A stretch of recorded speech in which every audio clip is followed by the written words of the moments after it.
Hello bachcho, let's read out the question first. For a metallic wire, the ratio V by I, where V is the applied potential difference and I current flowing. So यहाँ पर basically एक metallic wire है. सो उस metallic wire के लिए जो ratio V by I है वो उसका क्या रिलेशन होगा according to this given option. हमें राइट ऑप्शन चूज करना है. तो चलिए स्टार्ट करते हैं हम सोल्यूशन से. But before of its let's talk about the key concept which we are going to use here for this question. So इसके लिए हम सिंपली ओहम्स लॉ का यूज करेंगे. So according to Ohm's law we know that V is equals to क्या होता है I into R. तो यहाँ से यदि मैं रेशियो देखूं V by I, so basically ये किसको इंडिकेट कर रहा है, रेजिस्टेंस को. सो यदि मैं रेजिस्टेंस का रिलेशन फाइंड कर लूं विथ रिस्पेक्ट टू, यदि मैं देखूं यहाँ पर किसके बारे में बोल रहा है, टेम्परेचर के. सो रेजिस्टेंस का रिलेशन टेम्परेचर के बारे में कैलकुलेट करेंगे और उसको हम V बाय I से इक्वेट कर देंगे. राइट. तो चलिए स्टार्ट करते हैं फिर फाइनली. सो यहाँ से देखिए वी नो दैट के रेजिस्टेंस चेंज होती है with respect to temperature.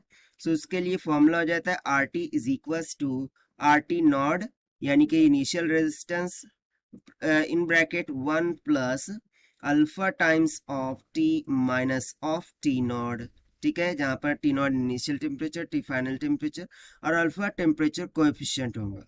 Now if you see from this formula, से यदि T इंक्रीज होगा, देखिए T यदि इंक्रीज होगा सो अल्फा जो होता है ये तो पॉजिटिव वैल्यू होती है.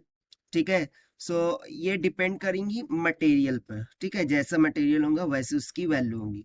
बट यहाँ पर देखिए यदि टेम्परेचर चेंज होगा, इंक्रीज होगा, सो ऑब्वियस सी बात है जो रेजिस्टेंस है वो क्या होंगी, इंक्रीज होंगी. सो यहाँ से हम सिंपली बोल सकते हैं रेजिस्टेंस इंक्रीज. ठीक है, R will increase while increase in temperature. यदि टेम्परेचर में इंक्रीमेंट होता है, ठीक है, टेम्परेचर में इंक्रीमेंट होता है सो रेजिस्टेंस भी क्या करेंगी, इंक्रीज करेंगी. ये एक कॉन्सेप्ट हो गया ना. सेकंड कॉन्सेप्ट, यदि मैं यहाँ पे बात करूं कि टेम्परेचर यदि डिक्रीज हुआ तो क्या रेजिस्टेंस डिक्रीज होंगी. So yes this is possible कि रेजिस्टेंस डिक्रीज करेंगी यदि टेम्परेचर डिक्रीज होगा. बट इसकी डिपेंडेंसी अल्फा पर आ जाती है. क्या किस पर आ जाती है, अल्फा पर, क्योंकि डिफरेंट मटेरियल्स के लिए अल्फा की वैल्यू डिफरेंट हो जाएंगी. सो उस टाइम पर it can affect the law के टेम्परेचर डिक्रीज हो रहा है तो रेजिस्टेंस डिक्रीज हो रही है. सो यहाँ से हम बोल देंगे कि alpha depending upon the value of alpha ये डिक्रीज करेगा तो रेजिस्टेंस डिक्रीज हो सकती है. सो एक सिंपल सा रिलेशन हमने फाइंड कर लिया है. राइट. बट हमें तो V बाय I के बारे में बताना था. सो देखिए V बाय I ये किसके इक्वल था according to Ohm's law, R के इक्वल. सो सेम थिंग हम यहाँ पर V अपॉन I रेशियो के लिए भी अप्लाई कर सकते हैं. सो यहाँ सिंपली हम बोल देंगे कि V बाय I, ठीक है, ये रेशियो इंक्रीज होगा यदि टेम्परेचर इंक्रीज करेगा तो.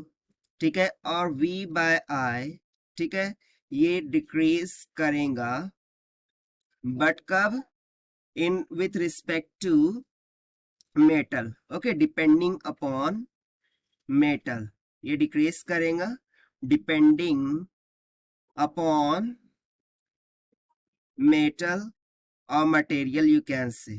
ठीक है. सो ये हो जाएगा इसका सिंपल सा आंसर जो कि हमने सॉल्व किया by using the concept of Ohm's law. Now let us check the option. So is independent of temperature, ये तो रॉन्ग हो गया. Increase as the temperature rises, so yes option B is correct. And if you see option D increases or decreases as temperature rises depending upon metal, so ये option D भी यहाँ से correct हो जाएगा. So option B and option D both will become correct answers. So this is the required solution. I hope you understood well.